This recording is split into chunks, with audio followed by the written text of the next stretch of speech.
Assalamualaikum warahmatullahi wabarakatuh.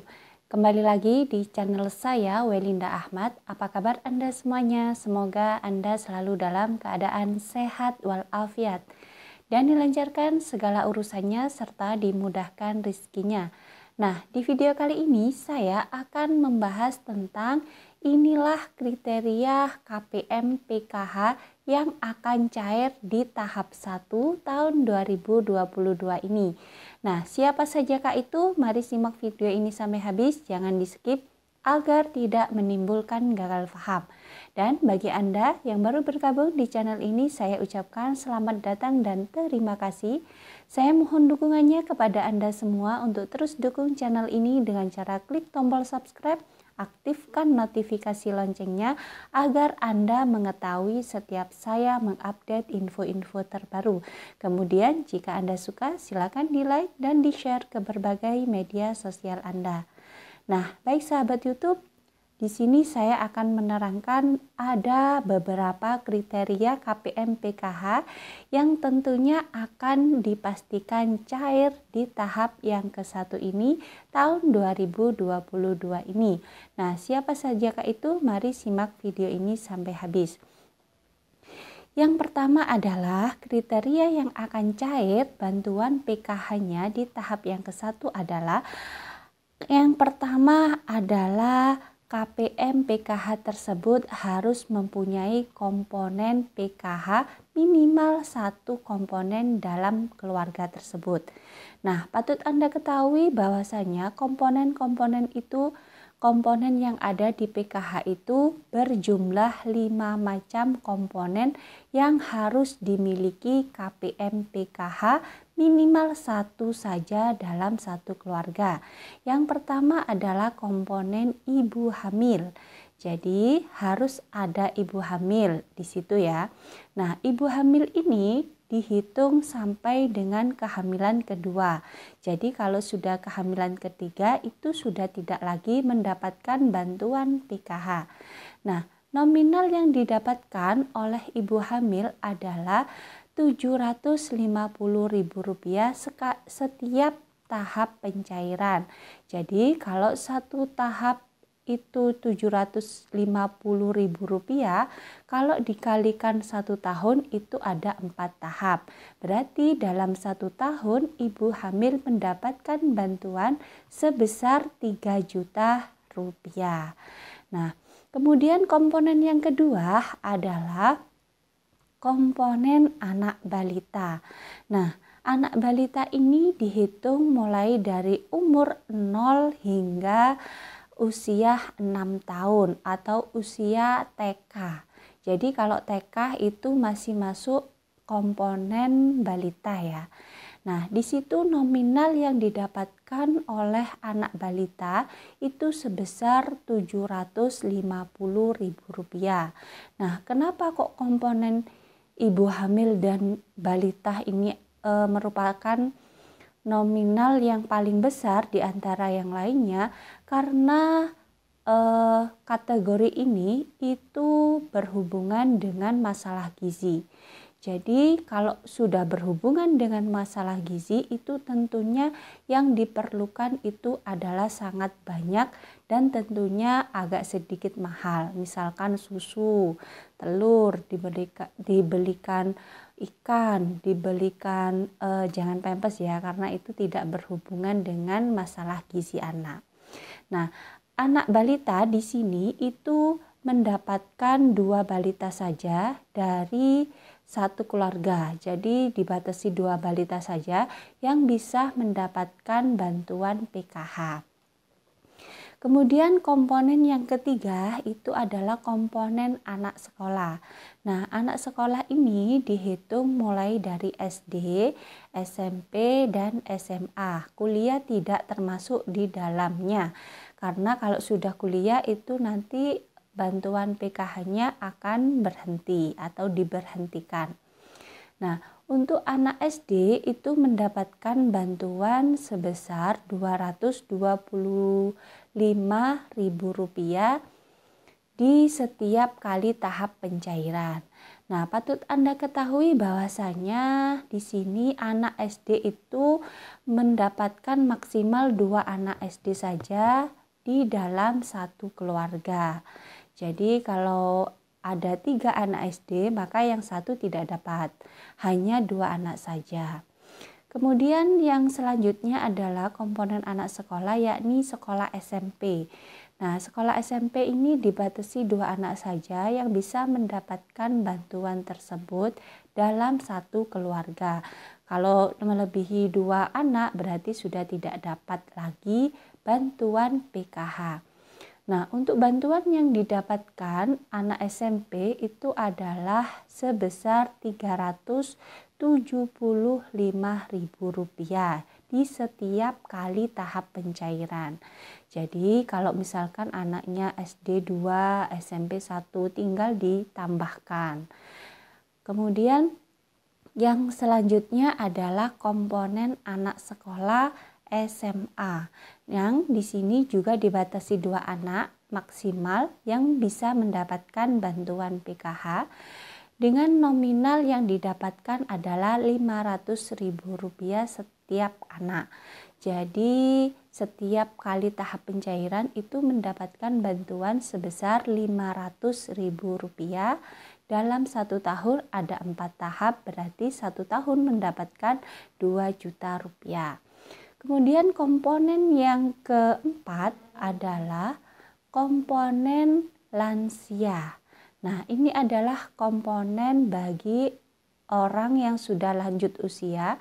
Nah, di sini dihitung mulai umur 70 tahun ke atas. Jadi kalau belum umur 70 tahun menurut tanggal lahir yang ada di KTP-nya, maka orang tersebut belum bisa dikatakan lansia di dalam PKH.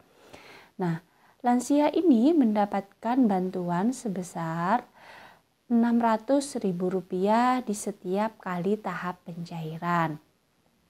Kemudian komponen yang terakhir atau yang kelima adalah komponen disabilitas berat. Komponen ini mendapatkan bantuan sebesar Rp500.000 di setiap kali tahap pencairan.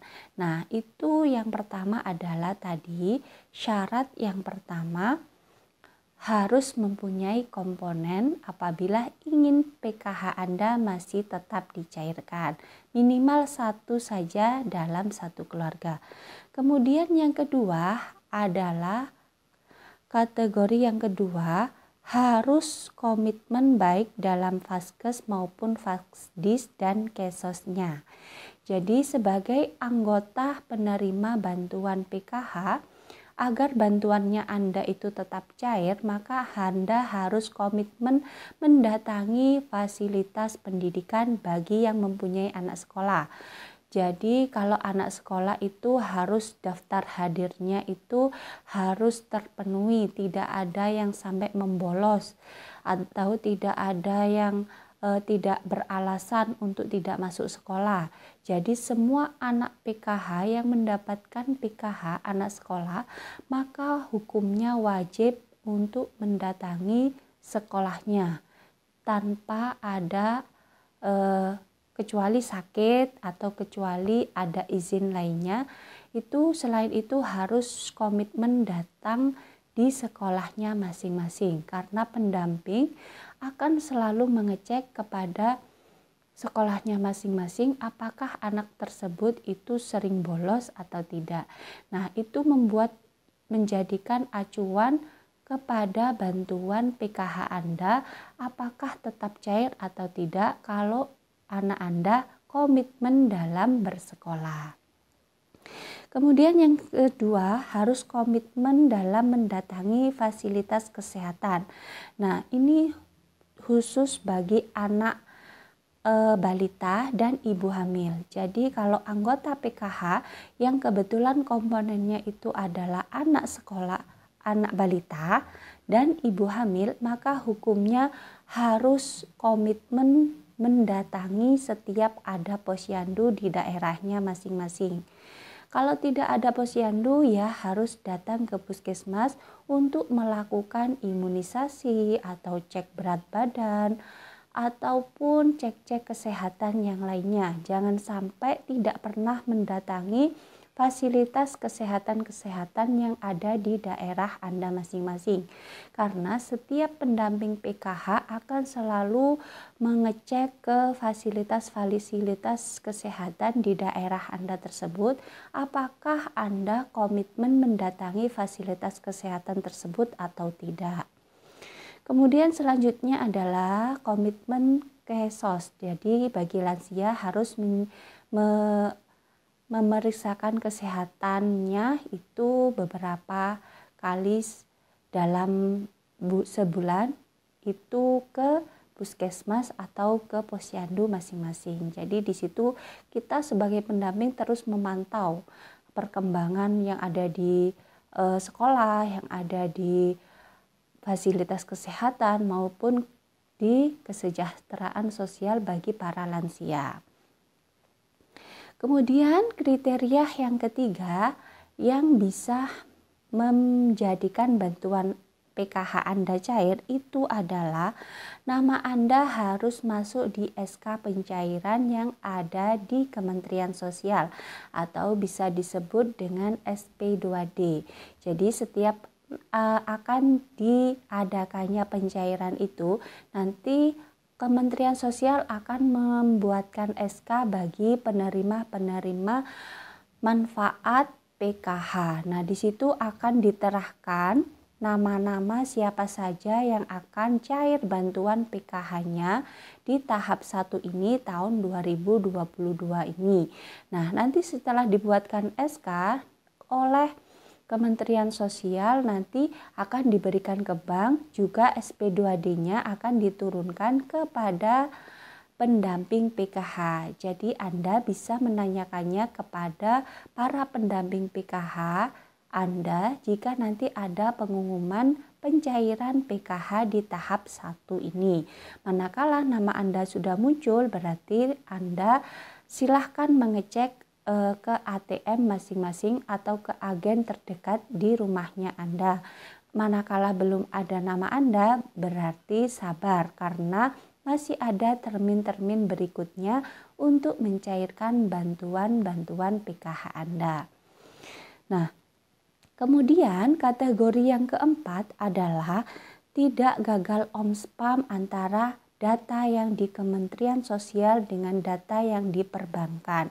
Jadi misalkan nomor KK, nomor NIK, nama maupun yang lainnya itu harus sama antara yang di data Kementerian Sosial dengan yang di data Bank Himbara masing-masing. Nah, kalau sudah sepadan, tidak ada perbedaan lagi, maka bantuan bisa dicairkan di tahap yang ke-1 ini. Kemudian yang terakhir, kriteria yang terakhir adalah harus sudah padan antara data yang di DTKS dengan data yang di Dukcapil. Jadi data Anda yang di DTKS itu harus sudah padan, harus sudah selaras, harus sudah sama. Tidak boleh ada satupun yang berbeda. Jadi kalau sudah padan, nanti baru bantuan Anda akan bisa cair di tahap yang ke-1 ini. Misalkan nomor KK, nomor NIK, nama, nomor IBDT atau nomor apapun harus sama antara di DTKS dengan data yang di Dukcapil.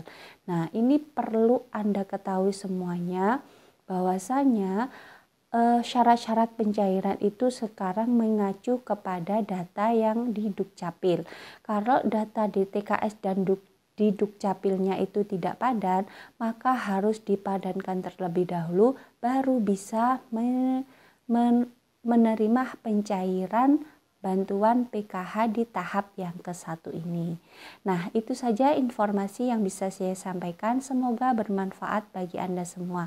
Dan bagi Anda yang baru kenal channel ini, jangan lupa tinggalkan jejak dengan cara klik tombol subscribe, aktifkan notifikasi loncengnya agar Anda mengetahui setiap saya mengupdate info-info terbaru. Kemudian jika Anda suka, silakan di-like dan di-share ke berbagai media sosial Anda. Dari saya, wallahul muwaffiq ila aqwamit thoriq. Wassalamualaikum warahmatullahi wabarakatuh.